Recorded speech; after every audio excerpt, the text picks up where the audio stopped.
Hi, everyone, and welcome to another episode of the Galit Speaks podcast. I'm here with an awesome guest, Daniel Benjamin. He was born and raised in Queens, New York, has also lived in Israel for 3.5 years, and works in the field of finance and financial education. So excited to have you here. Excited to be here, Galit. I'm so happy. Yeah, so tell me a little bit about what brought you to do what you're doing right now? That's a very good question. So what is my genesis in the business and what I do? Um, I got into finance kind of haphazardly. I honestly I wanted to go into weather. I wanted to be a tornado chaser. I saw the What? movie Twister. I said, "Whoa, that's for me. I want to do that." And then I learned that I had to learn a lot about it. And uh, the environment where I was learning that didn't feel like the best environment for me. So I kind of it's still my passion. I still love weather. I can name the clouds. All you got to do is just point at the cloud outside, and I'll name it, let you know what it is. But my my agent at the company when I first got a life insurance policy, he said to me, "Come, take a look at this business, see how it goes, and go from there." So I tried it.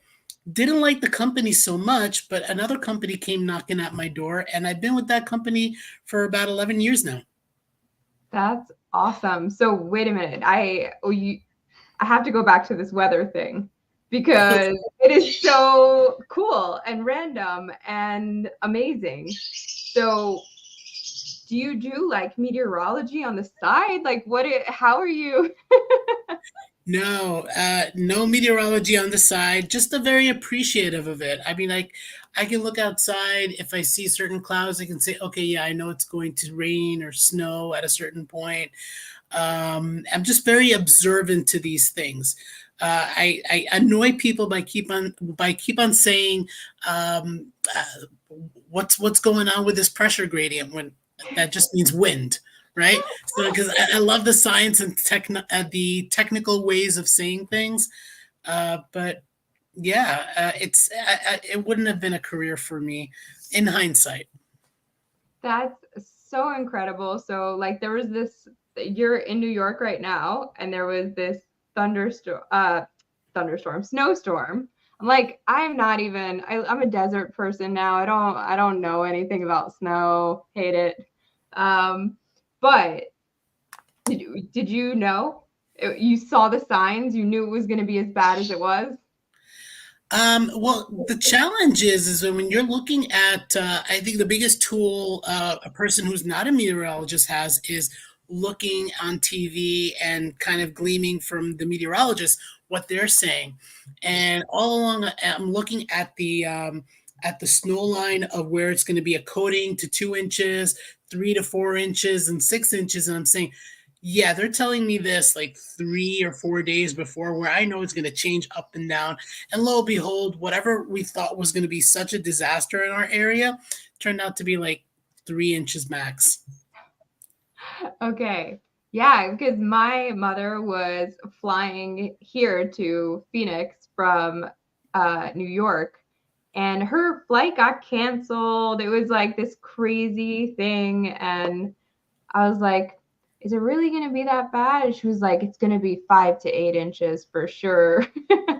But she was staying in New Jersey with my sister, and like they flew in from Newark, which is always a fun ride. Yeah, yeah, and just the little bit of difference in distance can make a difference in the amount of snow, which is crazy.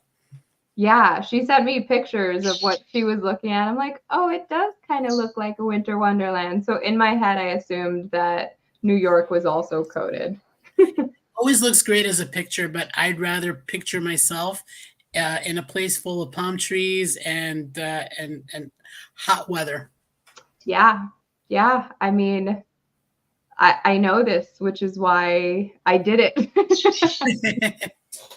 Kudos to you. I have so much here in New York that even though I love other places and I love traveling, I love going all over, absolutely love doing road trips. I just wouldn't see myself living anywhere else yet. Yeah. Yeah, I used to think that too, and I came here just on like a 6-month visit, and then it's been 3 years. So I mean, That's a very long 6 months. it was a very long 6 months. But listen, I fell in love, and I fell in love with the area and the weather, and just endless summer. Even though like right now, I we were just talking before we hopped on, and I was like, I'm realizing in my head, I was like telling you that it's freezing in the morning when my freezing and your freezing are two completely different like things. Yeah, I mean, we're also you're talking about desert by you guys. It's mostly low humidity, which allows for being very cold at night and very hot during the day. Yeah.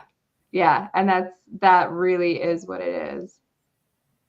So I want you to tell me a little bit more about what you do and and just I know that you said that you got into it because someone just said, "Hey, check it out," um, and another company decided they wanted to work with you, and you wanted to work with them. But what do you do exactly? Very good question. Yeah.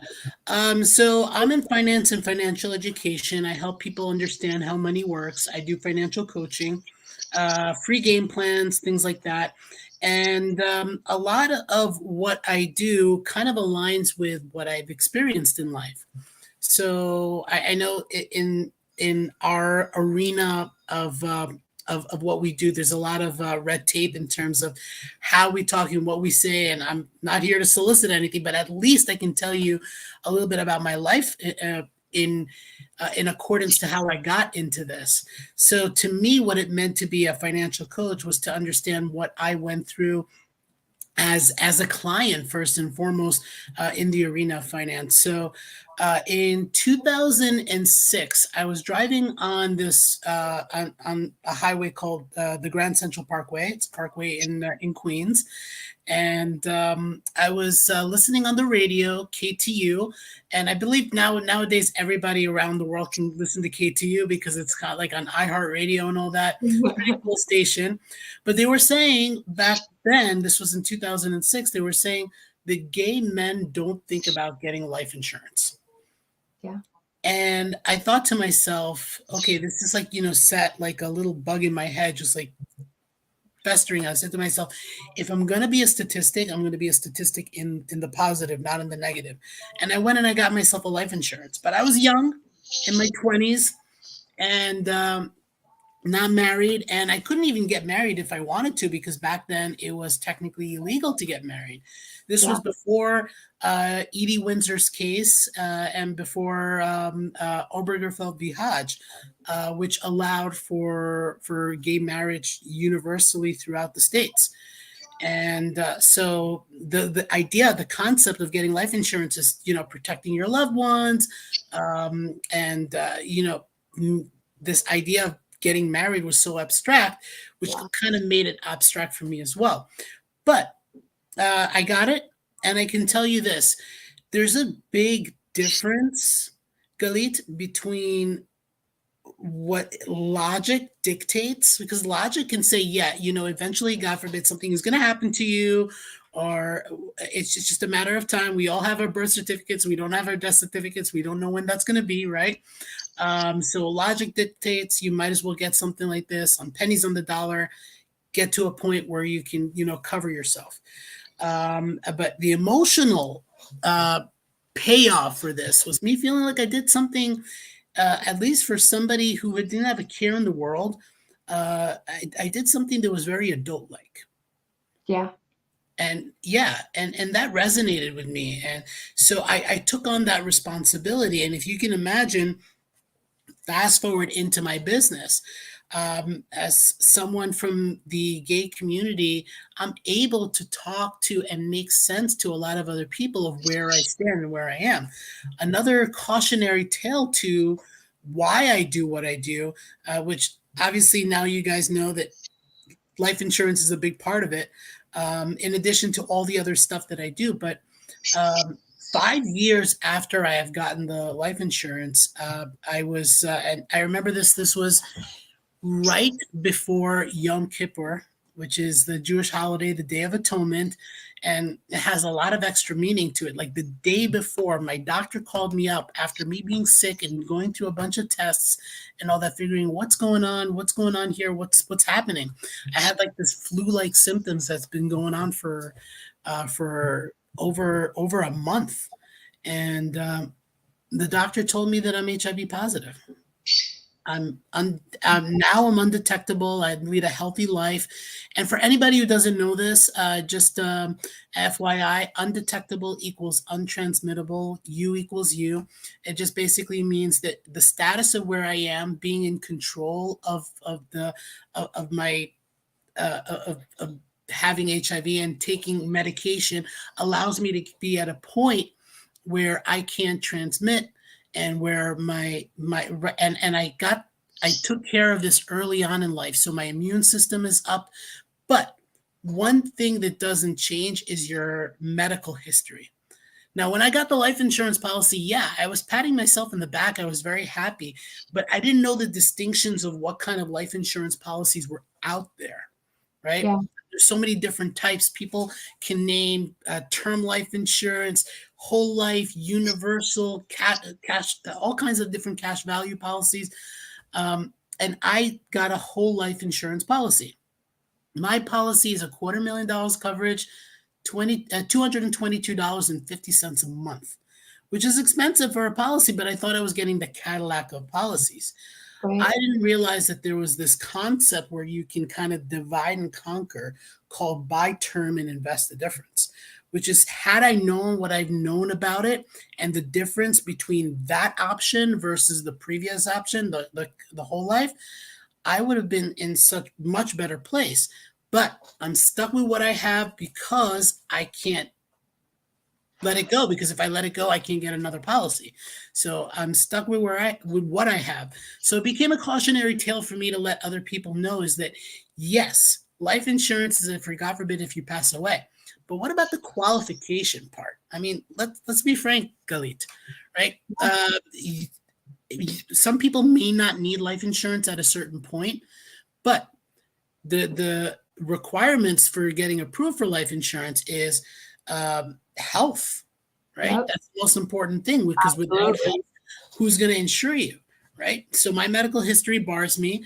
And so this is a message to anybody out there, whether you take my services or don't take my services.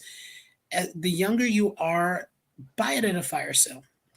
Get a plan for pennies on the dollar where you are. If you're listening to this and you're over that hump and you're probably in your 40s and 50s, it's going to be more expensive. But again, who knows what to say, what's going to be in terms of your health.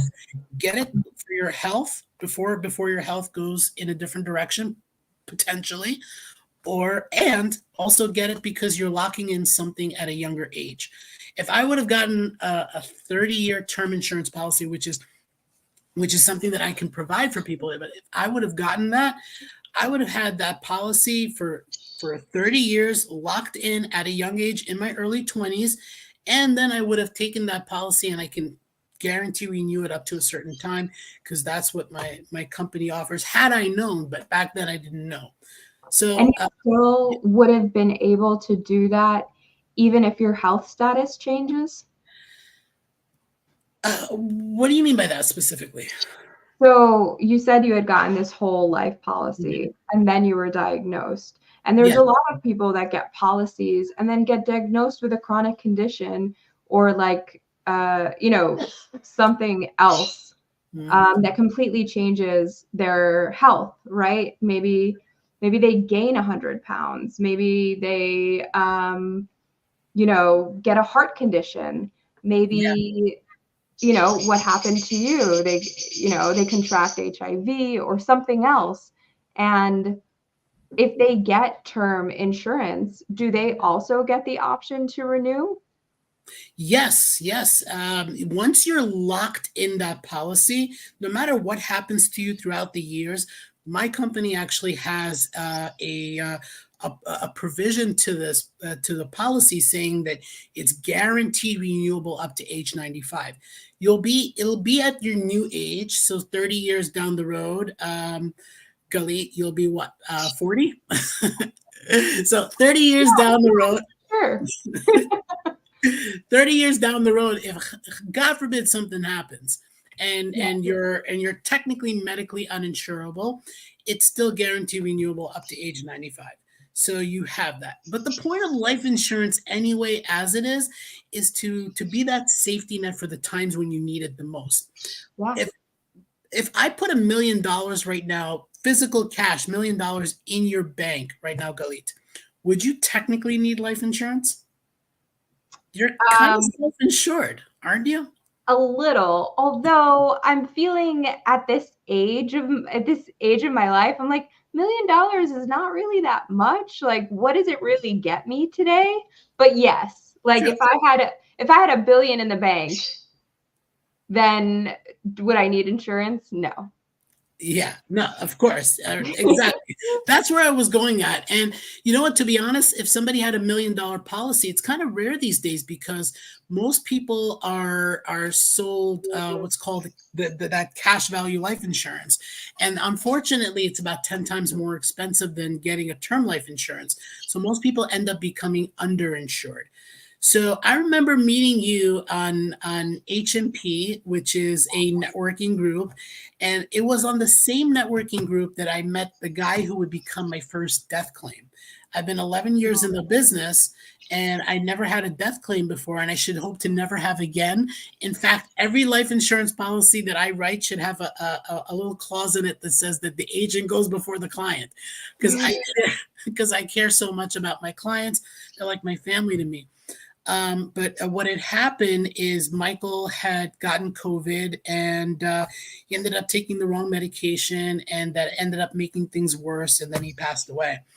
And I was thinking to myself, with what I budgeted for him in regards to the premium, because the thing most important was not so much about the amount of coverage, but it was like, like what could fit his budget, what he can keep for month in and month out without having to say, hey, Daniel, this is too expensive for me. So I worked around something. I got him a $500,000 coverage. And I was thinking to myself, if somebody from my old company, because I used to work with that other company that I briefly mentioned about, if somebody in my old company would have come to him and would have provided what's called a whole life policy, which is things that we don't do, based on that budget, he would have probably have gotten about $50,000 of coverage instead of a $500,000, which is what I did for him. His daughter has so much options right now, and I had this every now and then when I'm feeling a little down and out on myself, because this is a tough business. It's not for the meek-hearted, right? There's a lot of things that go, a lot of moving parts into it. So whenever I get down on myself about something, I just remember about Michael's situation and his family, and I'm reminded of uh, this concept and this notion that I do what's right by clients 100% of the time. This Yeah. proven method that I go through with people is designed for me to know that it's done as best as possible for the client, as long as it's morally right and ethical. And that's the only way that I'll go about doing things, because my parents raised me that way, and it's just something that I take pride in. I love that. And I feel like that's where our real connection is. And we had, we met in that networking group, and then we've had one-on-ones and just had like heart to heart discussions. And yeah, that's what I love about you.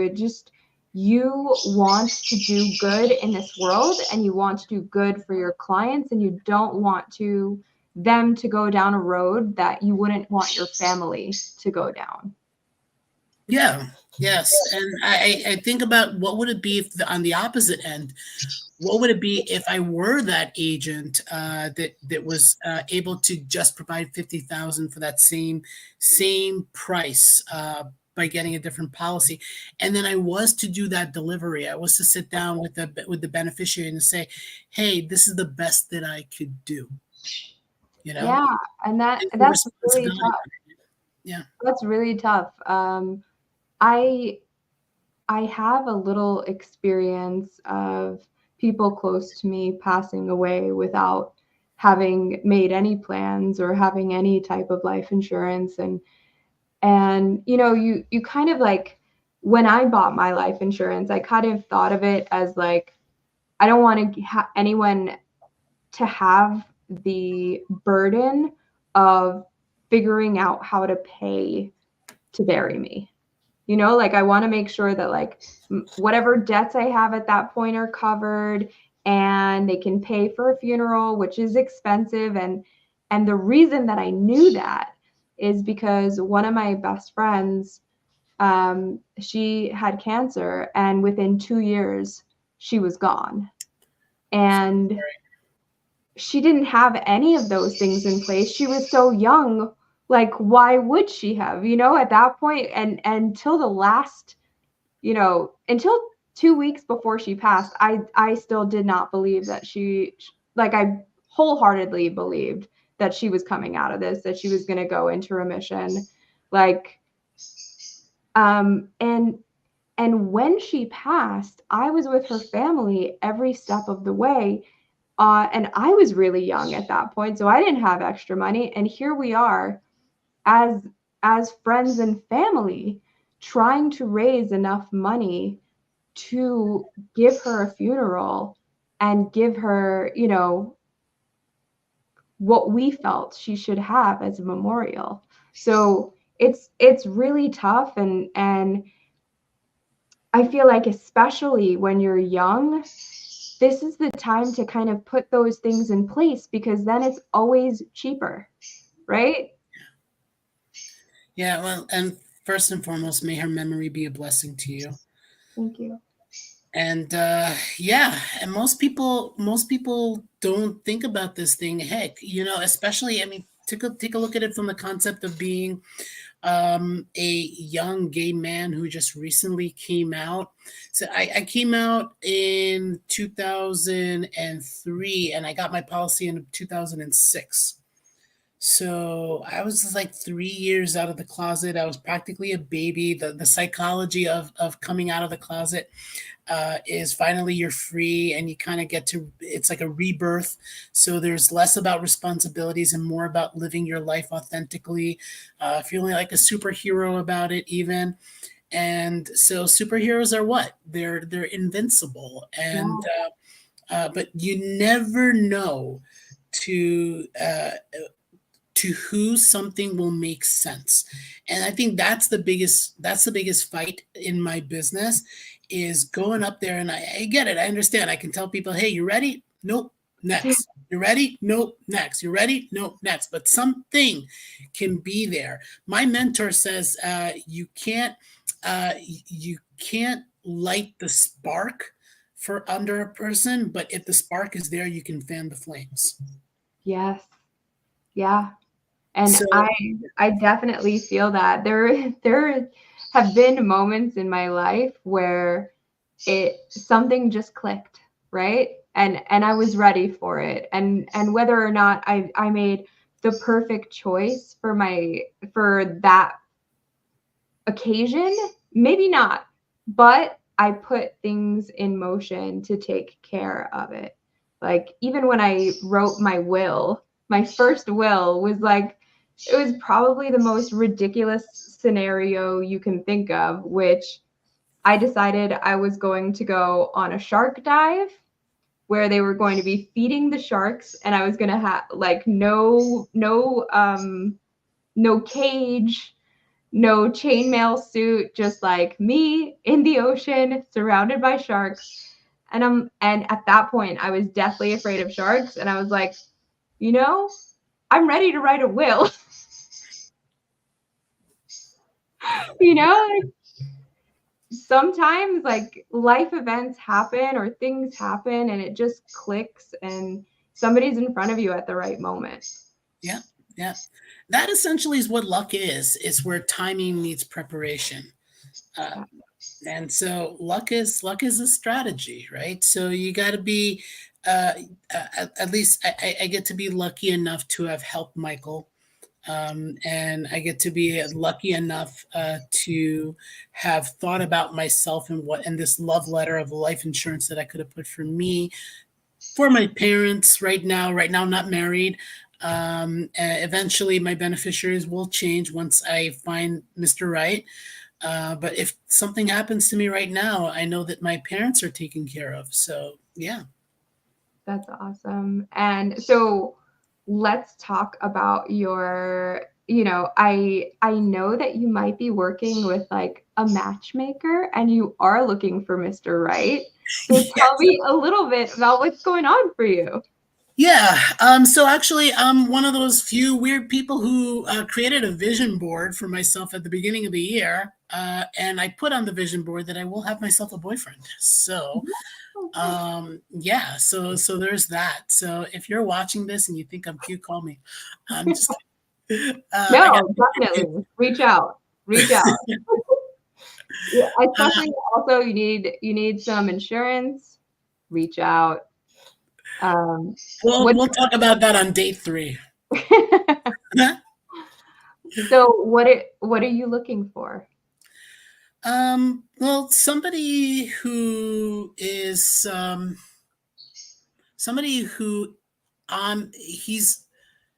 he's like my running pace. Somebody who's always that step ahead of me, who challenges me, somebody who also vibes with my business. There's two facets to my business. So the insurance and investments and helping clients, that part is there, and then the other part is that I'm a recruiter with my company. So I hire, train, and develop people, and there's a lot that's riding. There's a culture in my company, so I want that person to be very in tune with that culture and kind of like push me out and say you're not coming back home until you help an X amount of people, right? Yeah. I want I want him to somehow, some way, somehow love my parents more than I do, because my family is very, very near and dear to me. I'm very close to my family, so there's that. And share traditions. I'm just like you. I'm vegan, so that's an important part. I would love to be with a fellow vegan. It's not the end of the world because I do have a ton of friends who are carnivores, and I respect them. I used to be one, um, but yeah, it would be nice that we can go out and have dinner someplace, and me not having to worry about the menu and asking a million questions of what's in there and what's not in there. So Yeah. there's that. Yeah. Listen, you can be like me where my partner converted me. I mean Okay. I was almost there. Like the last thing that I was still eating was eggs. I was like really close to being a vegan because I'm allergic to dairy. And so like that cut that whole part out. And then I liked to go to vegan restaurants because I always knew that if at a vegan restaurant I wouldn't get sick. Because I knew they weren't going to put anything dairy in it, and so like I was basically just eating eggs at that point, and you know now I've been fully vegan. I'm going on 4 years, 4.5 years, maybe. Yeah, Yeah, I'm roughly 4 years as well. yeah. Since So Sukkot, the Jewish holiday Sukkot, I remember myself going vegan. yeah, so I know that it was around like June or July because basically what happened is I met my partner end of May and then I had a carton of eggs left in my fridge. So however many days it took me to finish those eggs, and then that was it. Awesome, awesome, and you probably don't regret it, right? No, haven't regretted it one day. In fact, I'm more vegan than my partner. yeah, like just more vegan in the sense that he'll eat honey every once in a while.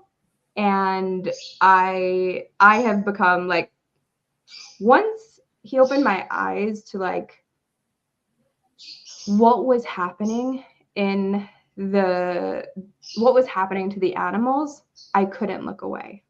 Right? Like once I understood, and once I started to understand the concepts of, so I, like you, what, I'm Jewish, and I grew up with being kosher, and there were some things in kosher that I always still kept, even when I became non-religious. And one of those things was not mixing milk and meat. And it was because of the concept of not cooking a baby in its mother's milk.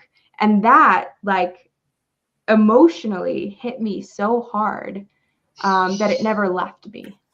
Right. And so once I had the emotional component of what was going on to the animals, and, like me being in the way that I am, consent is so important to me in every aspect of my life, that realizing that like things like a honeybee did not give me consent to take something from them. It was just like, oh crap, like this is like a whole nother level, right? Because, Yeah. being vegetarian, amazing.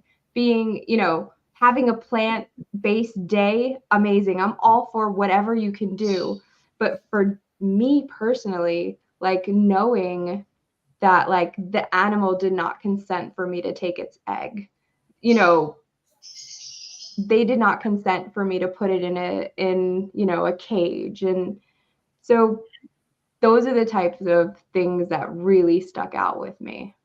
Yeah, and I think about that all the time. I think about what it takes to drink milk, right?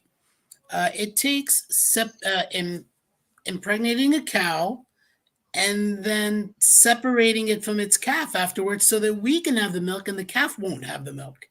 Yeah. And it's just so, I don't know, it may be triggering for somebody who's not there yet, and I understand. I used to love, love, love meat and dairy, and all due respect to that. But at the end of the day, it's just the weirdest thing. It's taboo for me after all this time.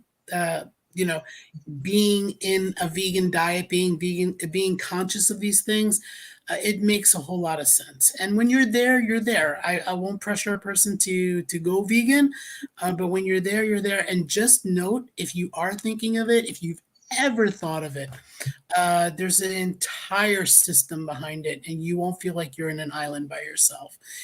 Especially if you're in New York, but any Yeah. other place. Yeah, there's so many things, and there's so many good vegan options. Like I have veganized so many recipes from my childhood, like things that people just assumed just couldn't be vegan, right? Like Yeah. lahmacun, like everything. I veganize every recipe that I can find. And so you can do it, and it tastes great. So I'm not pushing anyone to be vegan, but I'm a huge fan, if you do meatless Mondays, like Mm. the just to also give your body that break. Because what I also learned is, yes, you could totally be a junk food vegan and it's not super healthy. And I know plenty of junk food vegans, but there is something to be said about the health benefits of eating plants and not eating the meat. Like meat and dairy, the animal products do pollute your body, especially the way that animal products are right now, because they are pumped full of so many hormones and all different things to make them bigger, fatter, like all of those things that they, to make sure that they don't get infections on the farms, like they're just pumped with antibiotics and stuff. There's plastics in fish, like there's just so many things that we ingest and don't even realize it. And a plant-based diet can be way healthier and really beneficial, especially if you have some kind of condition. Yeah, yeah, and that's one of the reasons why I thought about it with being HIV positive. I just wanted to have less free radicals in my body, like just roaming around from all of that. And also, like you, with the with ethnic food. Like I grew up in a very ethnic household, so my makeup, my Jewish makeup, the diaspora, right? We come from all over. Quarter Polish, quarter Iraqi, and half Iranian. That's my mix.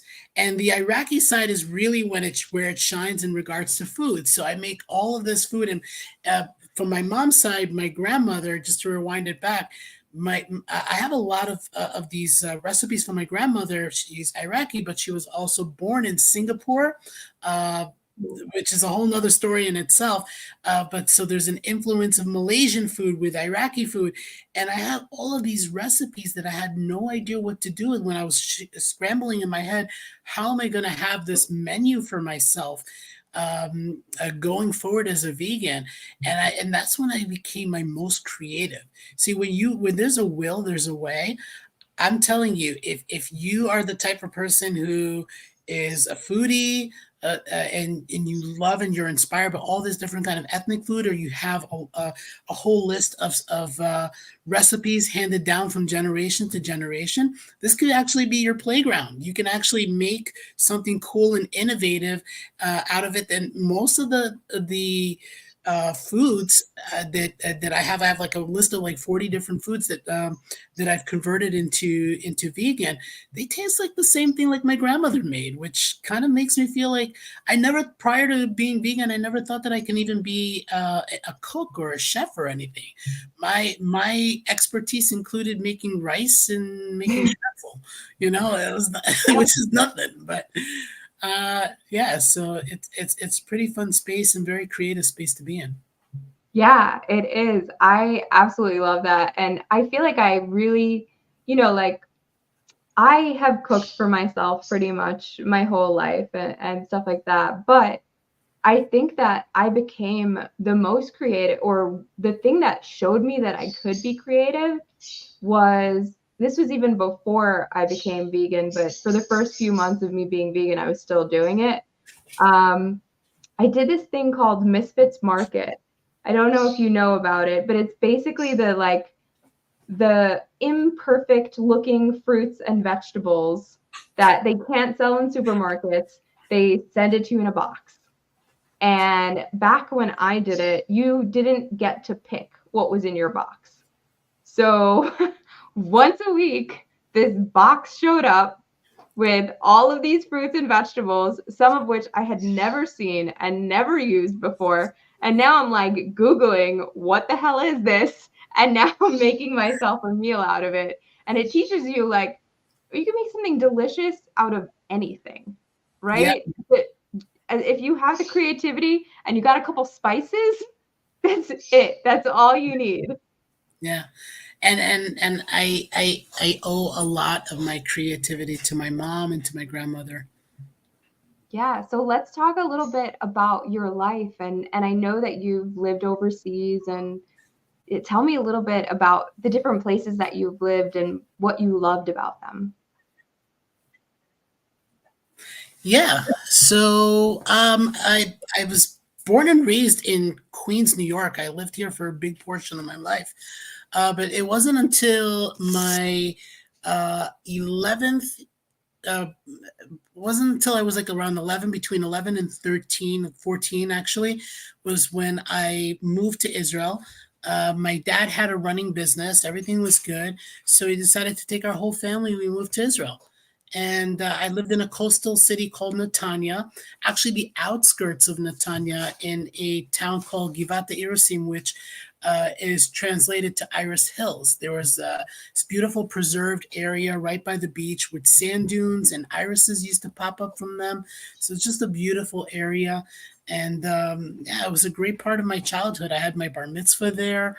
I learned a lot more about myself as a Jew. as somebody who is very strongly tied to Israel, tied to Jewish culture. To me, this was a really good, really important and essential part of my growing up. Yeah, it's so crazy because so were you religious at all growing up? No, I wouldn't say religious, but I was very, very traditional. So up until today, I think this is probably more religious than most other people. But up until today, I do not work on Sabbaths. That is one big pillar of my life. I do not work on Sabbaths. I do not write on the Sabbath, and I've always eaten kosher. Those are my big pillars that I keep to. Now, being vegan actually allowed me to be allowed for more options, which is another cool part of that. But yeah, so I haven't always been, but I do celebrate holidays. I celebrate tradition. It's a very it's almost stereotypical Israeli family. Yeah, that's how I grew up. Yeah, and what I think a lot of people don't understand about Jews or Israelis is that like we have 3,000 years of just attachment to Israel and our traditions are like based around it. And so getting a chance to live there and experience that is is really like a homecoming for a Yeah, lot of people. I have to tell you one story. It's one thing to go there as a child, and then afterwards coming back, you kind of know the two areas. You know the two places of where you lived. It's very easy for me. It was very easy for me to compare and contrast. Fast forward many years later, I go there as an adult. Now, as an adult, what's open to me in the gay scene, in the gay community, is a lot. So, like, I come from a very all these different crossroads, being gay, being Jewish, being Israeli, being American, having Israeli culture, being Sephardi, being Ashkenazi, all of those mixes that I come from, being a bear, part of the bear community as a gay man, which I'll get more into afterwards. But all of these things, they all it's very sometimes very hard to fit that into one event or to one place in one situation. But I remember this very poignant moment of mine. I went traveling to Israel for Passover. Me, my friend, and my brother, we went. And at a point, I met up with my cousin, and my cousin really wanted to take me out. So we ended up going to Tel Aviv, to a bar in Tel Aviv. And I remember the music was all the music that I would listen to, a combination of Israeli and American pop, dance music. There was a bunch of Israeli people there, gay Israeli men. And I just felt to myself, I never felt as comfortable and in my own skin as that moment, that place. The Yes. the crossroads of LGBT came in, the crossroads of my of my Judaism, of my culture, of everything. It was all together in this one context for one night. And it was liberating, it was freeing, it was amazing. And till today, I base a lot of what I think about sometimes, whether it's disruptive emotion or if it's constructive, of where I am and how I am with people.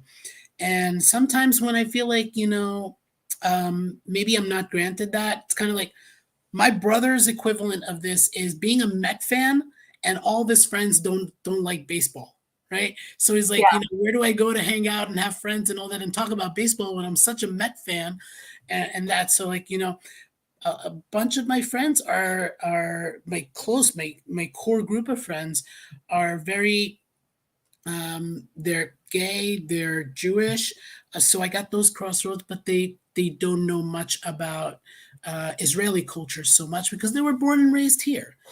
Yeah. And so I get to, sometimes I blast out music purposely, like, Israeli music, and I get that going, just to give a little bit, to claim a little bit of that, because it's important. I think for anybody getting this message, I think it's very important to hold on to what makes you feel comfortable and what makes you feel not just comfortable but more happy and in your own skin. It's not just therapeutical. I think it's also essential to your identity. Don't hide or hush things. Celebrate them, and you know what? If I've done this before. I put myself out there with who I am from all of these different facets, from these different roads, and it's actually attracted people to me who are of like, and I think that that's something that's absolutely worth its weight in gold. Put yourself out there and be you, and bring that forth. 100%. And I feel like, so I'm now married, and I took my husband um, to Israel last February, and we're both queer. And we also had a moment where we stayed in Tel Aviv for like 2 weeks, which is also like vegan capital, right? Like, Yes. so vegan. I was with my people. We saw a LGBTQ demonstration and joined it, and it was like this crazy moment where like every single thing in my life like combined into like this perfect thing. Like, you're here, you are exactly where you're supposed to be. Everything fits. Like, so much of my life, because I grew up so Israeli, living a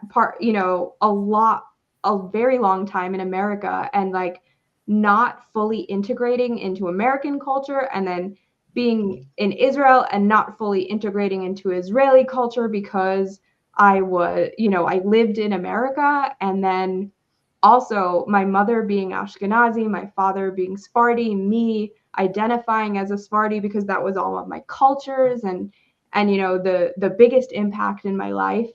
And all of a sudden, none of that mattered.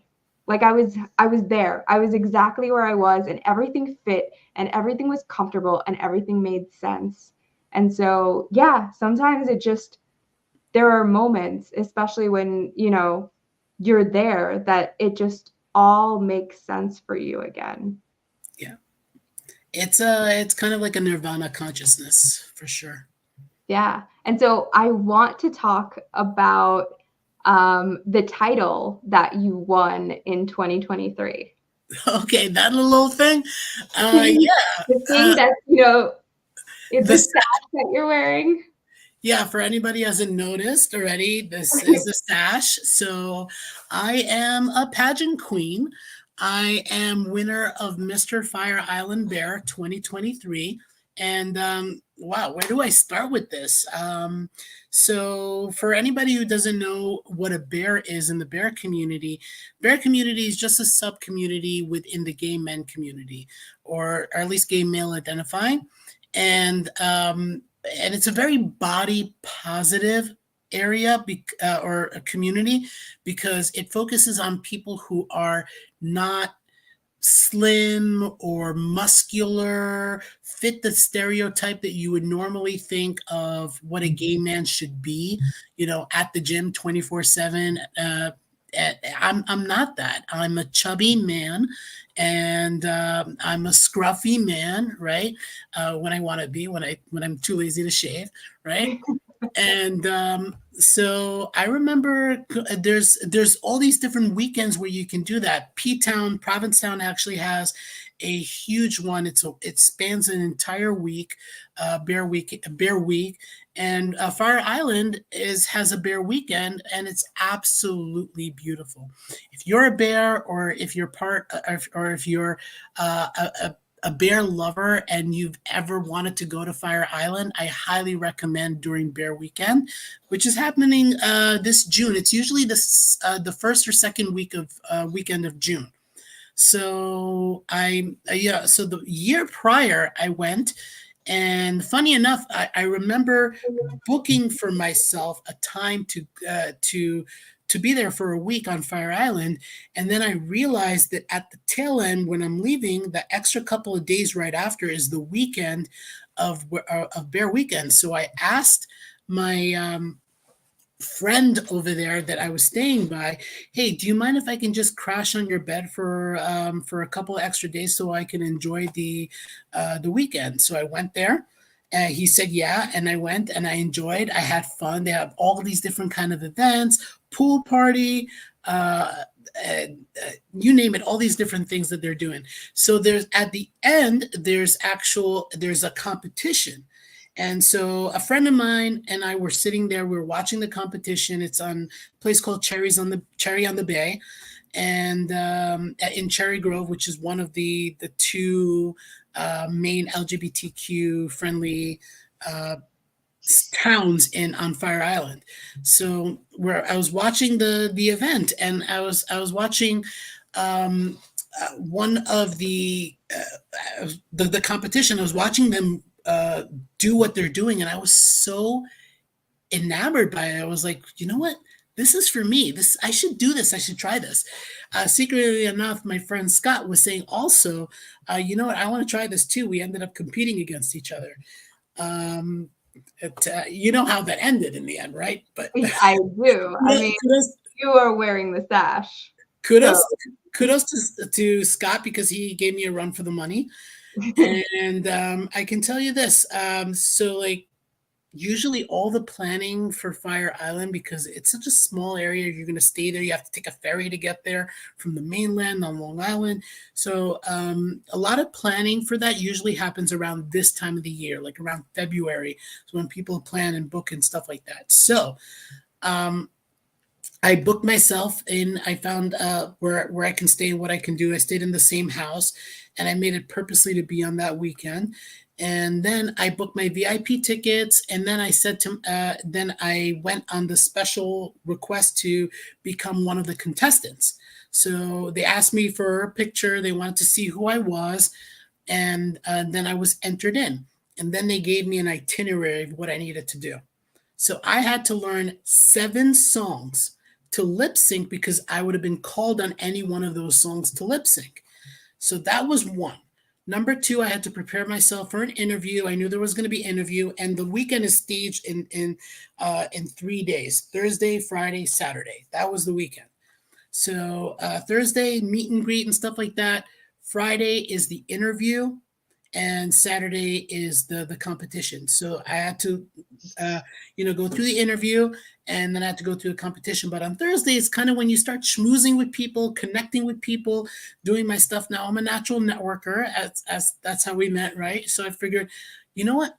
Why not make this a very enrolling conversation? I had my pit crew with me. I had a good friend with me who they came with me, which honestly, I think I wouldn't have won if it wasn't for Eric. So Eric, if you ever get to see this again, thank you a million times oh, for Eric. yeah, for just What being did there. Eric do? Well, He was my pit crew. He came there to my every need, behind every behind every good drag queen, there's a pit crew, right? So I guess behind every bear, there's a really awesome friend there to support. So I got for myself a whole big bag of lollipops. And so on Thursday at schmoozing at the place, I was handing out lollipops and telling people, "Hey, I'm one of the contestants. I'm so excited. I want you to come. I want you. It doesn't matter who wins. I just want you to raise the energy." And I came from like a really sincere place, telling people, "Please bring the energy." I knew that was going to motivate me even more. yeah. So that's what I did. And during the pool party, I had Eric write on me with like with paint, with like body paint, bear love. And so I'm out there, belly and all, with the words "bear love" on me and all that, making a statement. And during the competition itself, I had Eric give out bear paw stickers to people. Okay, I'm just letting it be known that if I ever enter into any kind of competition or anything, you're my campaign manager. This was a campaign, essentially, right? I had to win over hearts and minds because the context, the atmosphere over there was going to be electric. Is going hopefully it was going to be electric in my direction, right? And keep note, I was competing against four other people. We were originally seven, and then we went down to five, so it was me and four other people. And one of those guys who was the runner up, he was a drag queen, retired. So drag queens, they know their stuff, right? They know how to dance. The guy knew how to do death drops and all these things. He was also a go-go dancer. So it's like both his professions, his past and his current, all allows, you would think, common sense, that I'm like, I'm screwed because what do I know? But that actually pushed me to give it my all. So after the interview, I remember sitting down with the by the way, just a little tangent on the interview. It was all the judges were there, and they were just grilling me like, "Why do you think you should be?" And I just remember giving my honest and sincere, "This is where I'm at. This is what I can do," and going from there. So they said that I nailed that. They told me after the fact that I nailed that. But I think the the part that I knew the most was during the competition itself when I got on. And so I ended up doing two of the seven songs because there was a process of elimination. So when I got up to the next part, I did another song. So song number one was Let's Get Loud by Jennifer Lopez. Okay. So there was that. And then there was How Many Licks by Lil Kim. Oh, hell yeah. So that song has a lot of lyrics and is very, very hard to remember. So hard. So Yes. hard. I don't know how you were doing that in a lip sync. I mean, I guess it's easier because you don't need the breath, but still. I was practicing with Eric. I was practicing choreography. I was practicing. I told you, he's my pit crew.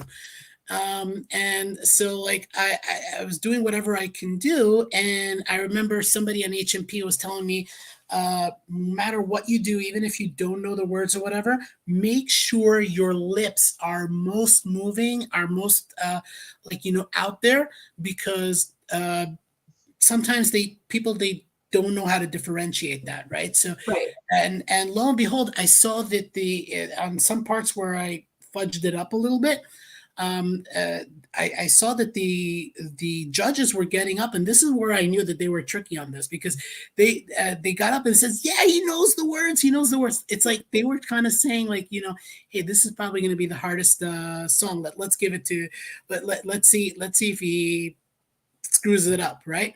So I did it, and I finally got to the last part, and they told me they threw a curveball at my direction. They said all or nothing, bonus round. So if you fail this, points go down. If you pass this, you get an extra 20 points.